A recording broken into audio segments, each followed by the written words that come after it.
Le Conseil des ministres s'est réuni ce mercredi 13 février 2019 sous la présidence de M. Patrice Talon, président de la République, chef de l'État, chef du gouvernement.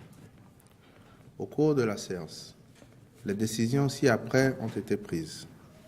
Au titre des mesures normatives, transmission à l'Assemblée nationale pour autorisation de ratification de l'accord de financement signé avec le Fonds international de développement agricole, FIDA, dans le cadre du projet d'appui au développement agricole et à l'accès au marché PADAM.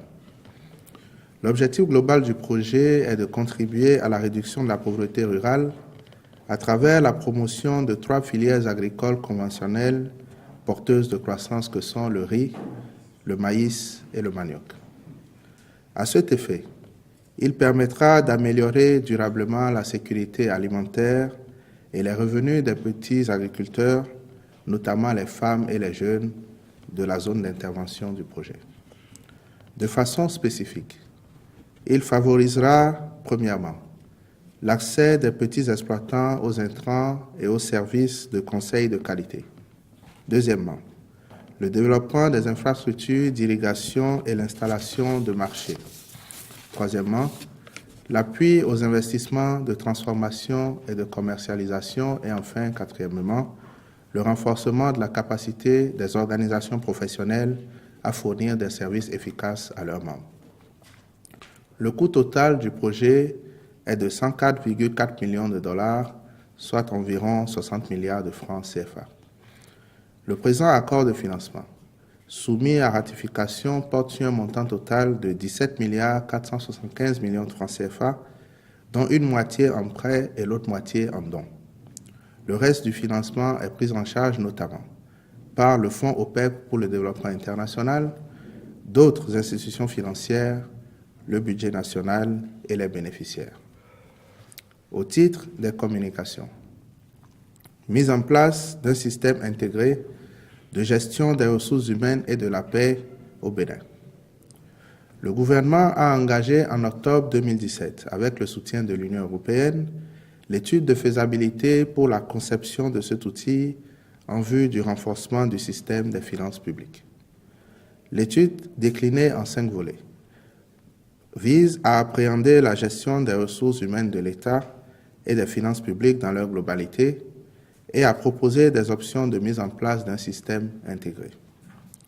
Les résultats de son volet 1, relatif à la gestion des ressources humaines et de la paix, révèlent que l'informatisation de ce système de gestion s'appuie sur des logiciels sans une coordination et une intégration des services concernés. Aussi, est-il recommandé, dans un souci d'optimisation, l'acquisition d'un logiciel avec une option de déconcentration de la gestion des ressources humaines au profit des services centraux des ministères sectoriels.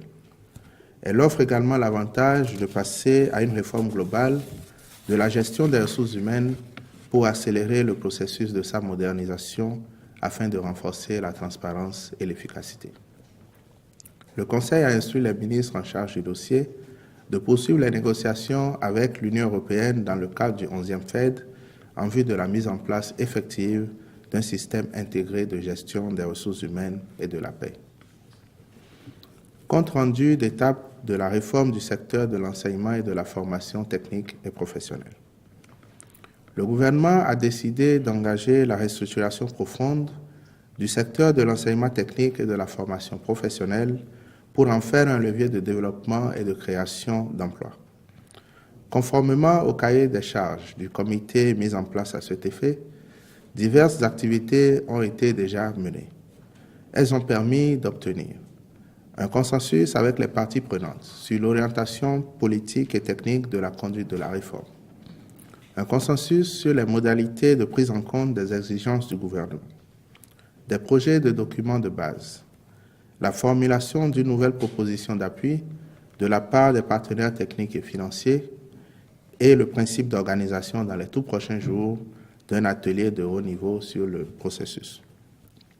Cet atelier donnera lieu à des débats stratégiques relativement aux repères des politiques de développement, aux repères indicatifs de la stratégie nationale, de l'enseignement technique et de la formation professionnelle. Il portera également sur les points d'attention de la loi cadre qui régit le secteur, les articulations de la nouvelle stratégie avec la structure économique du Bénin, ainsi que les enjeux des secteurs clés de la relance économique. Il favorisera enfin la tenue de la table ronde technique, la finalisation de la stratégie nationale et de son plan d'action budgétisé, puis l'opérationnalisation de la nouvelle stratégie dès la rentrée académique 2019-2020. Prestation de contrôle et de surveillance des travaux de réaménagement du boulevard de la Marina entre le giratoire Erevan et le carrefour de la loterie nationale du Bénin.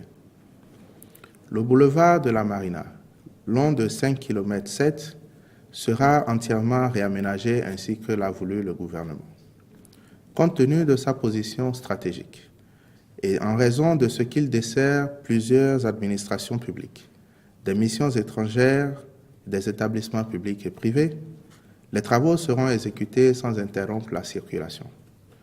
Par ailleurs, pendant l'exécution de ces travaux, des projets d'aménagement urbain tout aussi importants sont envisagés sur des espaces publics attenant aux 10 boulevards. Ils nécessiteront des adaptations ponctuelles et une coordination encadrée de tous les intervenants. C'est pourquoi le Conseil a décidé de confier au consultant Aegis International, qui justifie de solides références techniques en la matière, les prestations de contrôle et de surveillance des travaux. Renforcement des mesures d'appurement de la dette salariale de l'État. Le Conseil a examiné la situation de la dette salariale de l'État liée au défaut de paiement jusqu'en 2016 de l'incidence financière des divers actes d'avancement et de promotion des travailleurs. À ce propos, dans le respect des engagements pris par le chef de l'État en décembre 2018 devant les organisations syndicales et dans le cadre de la poursuite des actions sociales déjà engagées en faveur des agents encore en activité et ceux à la retraite, le Conseil a décidé d'allouer une enveloppe financière supplémentaire au paiement au titre du mois de février 2019 des arriérés dus aux fonctionnaires. À cet effet, en plus du milliard de francs CFA mensuellement destiné à éponger cette dette, un montant supplémentaire de 2 milliards de francs CFA sera débloqué, portant ainsi à 3 milliards de francs CFA le total des arriérés de salaire à payer au titre du mois de février 2019. Le Conseil saisit cette occasion pour rassurer l'ensemble des agents de l'État que ces efforts vont se poursuivre au fur et à mesure que le gouvernement dégagera des marges sur la trésorerie de l'État. Au titre des rencontres et manifestations internationales, le Conseil a autorisé la participation du Bénin à la conférence sur la coopération des énergies de l'Afrique de l'Ouest, ou APEC, à Abidjan, en Côte d'Ivoire. Je vous remercie.